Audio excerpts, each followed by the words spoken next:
मला एक भाषणातला प्रसंग आठवला. मी भाषण करू लागलो, अर्धे लोक पळून गेले, भाषण सुरूच. परत माझं भाषण सुरू झालं, त्यातले अर्धे पळून गेले, भाषण सुरूच. कारण भाषणाचं एक असतं, त्याला माल लावायची गरज नाही, पेटलं की बस संपला विषय. काय बरोबर आहे की नाही? ते बिन लावता पेटत असते, भाषणाचं एक वैशिष्ट्य आहे. पेटलं म्हणजे आमची केली भाषा, म्हणजे तिकडला वेगळा अर्थ आहे काही. भाषण सुरूच, पुन्हा त्यातले अर्धे पळून गेले. आणि बघता बघता एकच माझ्यासारखा 87 किलो वजनाचा भाषण ऐकू लागला. विचारपीठावरली मान्यवरही पळून गेले. भाषण करणारा मी ऐकला आणि ऐकणारा ऐकला. मला आश्चर्य वाटलं आणि मी थोडं भाषण थांबवलं आणि त्या भाऊला विचारलं, भाऊ धन्यवाद. तो म्हणला, कशासाठी दादासाहेब? अरे सगळे तर गेलेत, किमान तू तरी माझी इज्जत राखली. एक का असे ना, किमान भाषण ऐकतोय, थँक्यू व्हेरी मच, धन्यवाद. तो ताडकन उठला, म्हणे दादासाहेब तुमचा गैरसमज झाला. मी म्हटलं म्हणजे? मी तुमचं भाषण ऐकण्यासाठी थांबलोय म्हणे. मी पुन्हा विचारलं, मग कशासाठी? दादासाहेब तुमच्या हातात जो माईक आहे तो साऊंड माझा आहे, नेण्यासाठी थांबलो म्हणे. म्हणजे असंही कधी कधी होते. मी एकच मुद्दा धम्म परिषदेला अनुसरून कार्यक्रमाचा हेतू काहीतरी मेसेज जावं एवढंच मी सांगणार आहे. फक्त शब्दातला मतितार्थ आपल्याला समजून घेता आलं पाहिजे. अर्थाचे दोन अर्थ निघतात.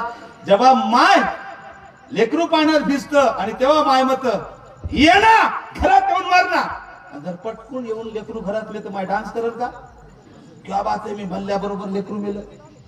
त्यातला मतितार्थ असा की बाळ पाण्यात भिजू नको रे, तुला ताप येईल, तुला सर्दी होईल, बाळ घरात ये. ती सरळ म्हणते का ये ना मरणं? नाही म्हणते की नाही?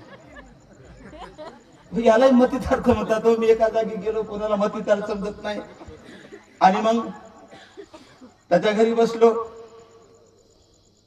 त्याने तांब्यात पाणी घेतलं, त्या तांब्याच्या बुडाला काहीतरी लागलं होतं. मी त्याला म्हटलं, भाऊ बुड पुसून पाणी द्या ना. त्यानं तांब्या स्टूलवर ठेवला आणि स्वतःच बुड पुसलं. हे घ्या म्हणजे दादासाहेब.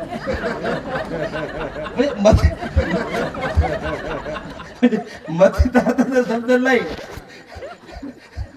हे प्रॉब्लेम होतात. म्हणजे हा अवघड विषय आहे.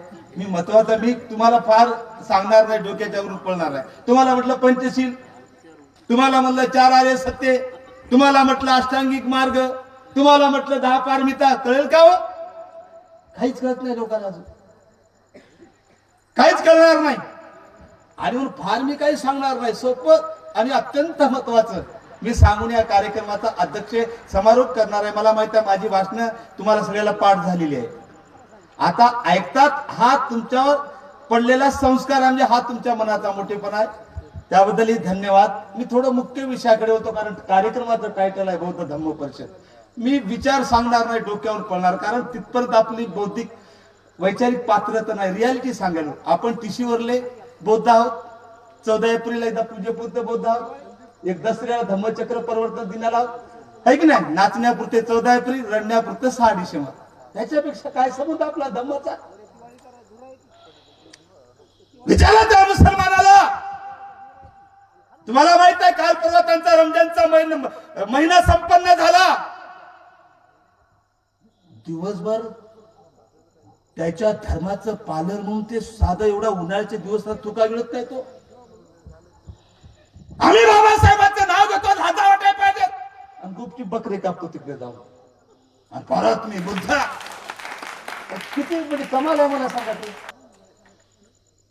इकडे बाबासाहेब एक गायचा आणि तिकडे देवी आली की हजर आपली. म्हणजे मला वाटतं इतका थोतांडपणा आपल्या लोकांशिवाय इतर धर्मात आहे का?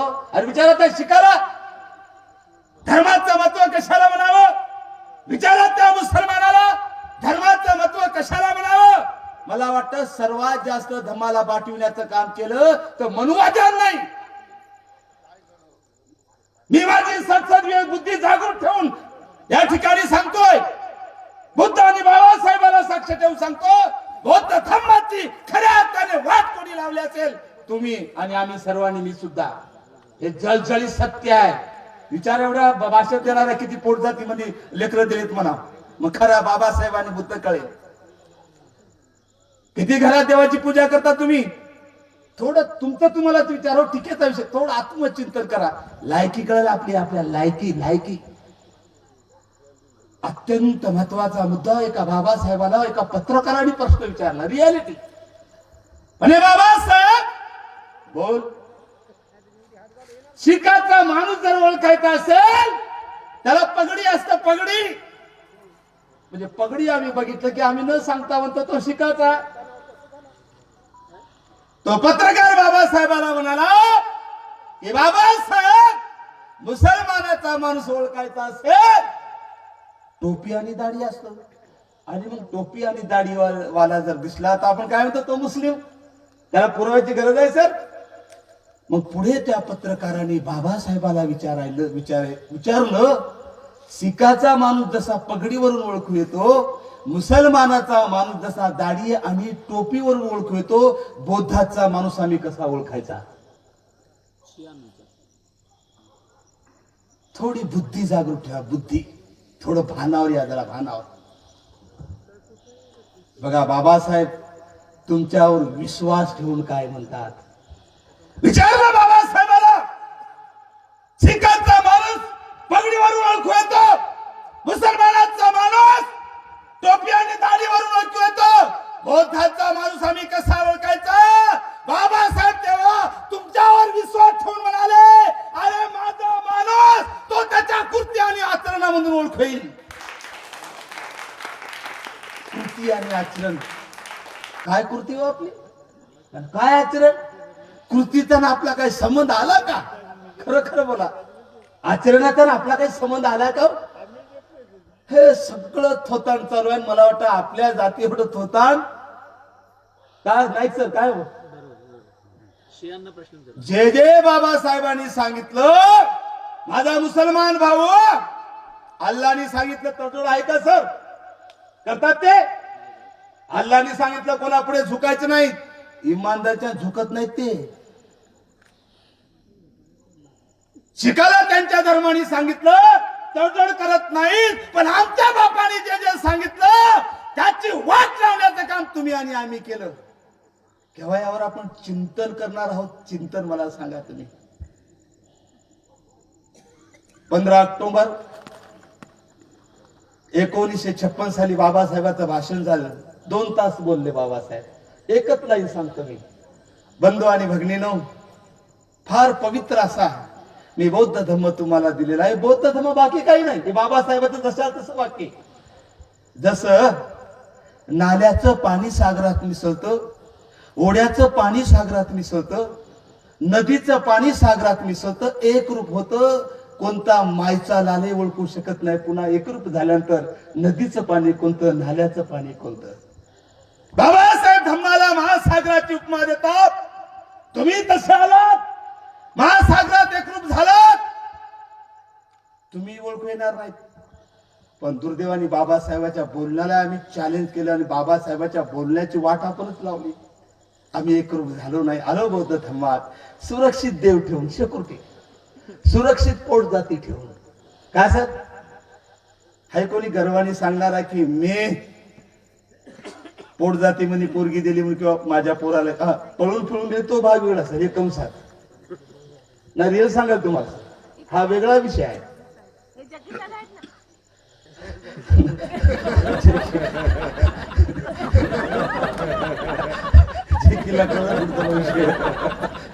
शांत, थोडा विचार करा मायानो. हे गाणे फिने चालूच राहणार. थोडा तरी आत्मचिंतन तुम्ही करणार की नाही मला सांगा तुम्ही.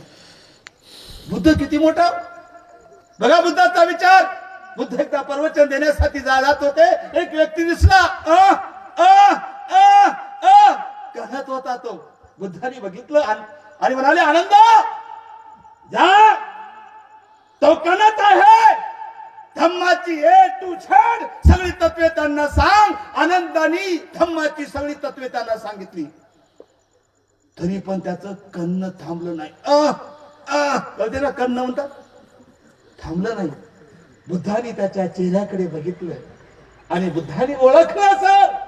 आणि आनंद, आपल्या भिक्षा पात्रामध्ये जे आहे ते त्यांना खाऊ घाल, फक्त लक्ष द्या. हा विचारही बुद्धाशिवाय कोणी दिला नाही. यातला मतितार्थ फार चांगला आहे.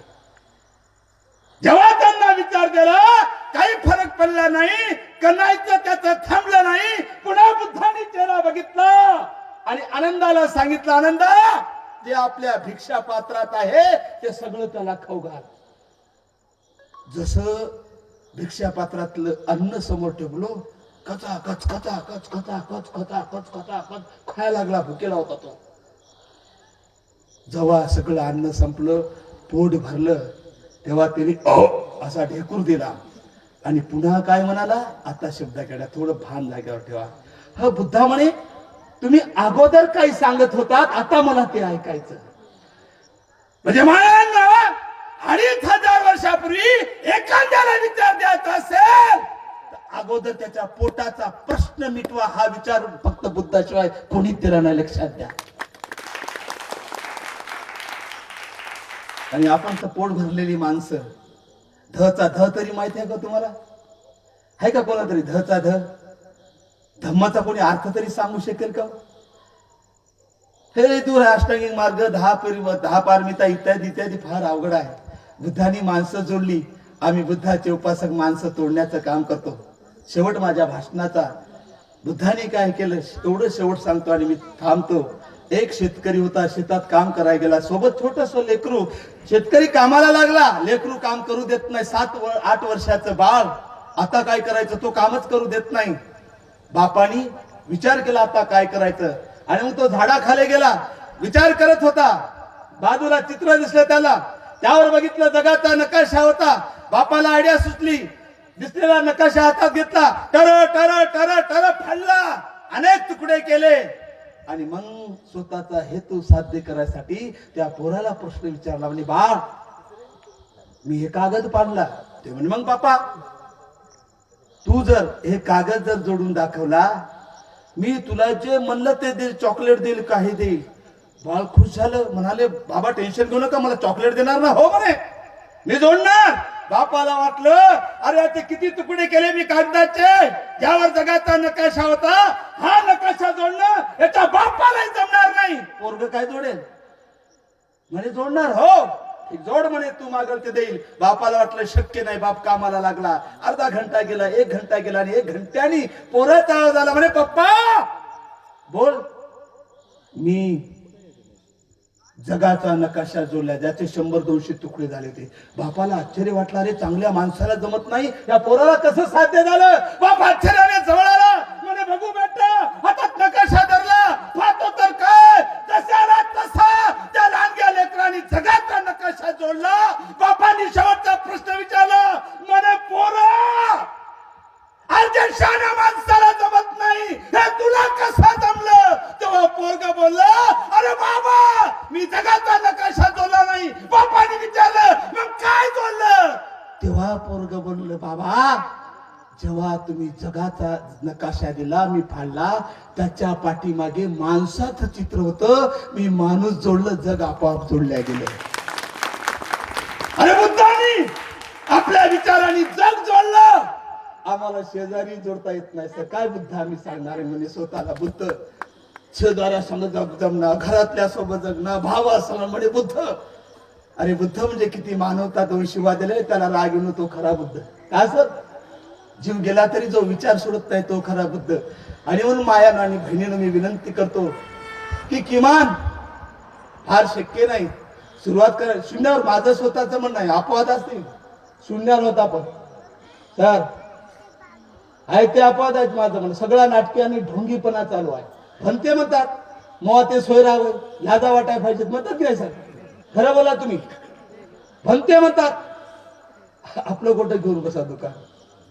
हा मूर्खपणा, धम्माची सगळं वाट लावण्याचं काम, सगळं पाप तुम्ही आणि मी केलेलं आहे. मी आपल्या सगळ्यांना हात जोडतो आणि पाया पडतो. यापुढे एक ठरवा, सारा भारत बौद्धमय करणं दूर. याला जातीवादी, त्याला जातीवादी, हे मनवादी. हा भडवा पोरग लग्नाला आलं की सोयऱ्याची पोरगी बघतो. हा इकडं हा जातीवादी, हा मनवादी, हा जातीवादी. इमानदारच्या सांगतो, जे जे स्वतःला पोटदात मानतात हे मनुवाद्यापेक्षाही डेंजर आहे. सारा भारत बौद्धमय करण्यामागचा सर्वात मोठा हे अडथळा आहे सर. पोट जातीवाले एवढं दूर सारण्याचं काम करा. आम्ही गेली डुकर वडरा संघ तर मग जमत का पळून? नाही, पोट जाती जमत नाही. सोमत लाडवरा गेली पळून तर घेऊन दगड्या नाही, हे जमते का?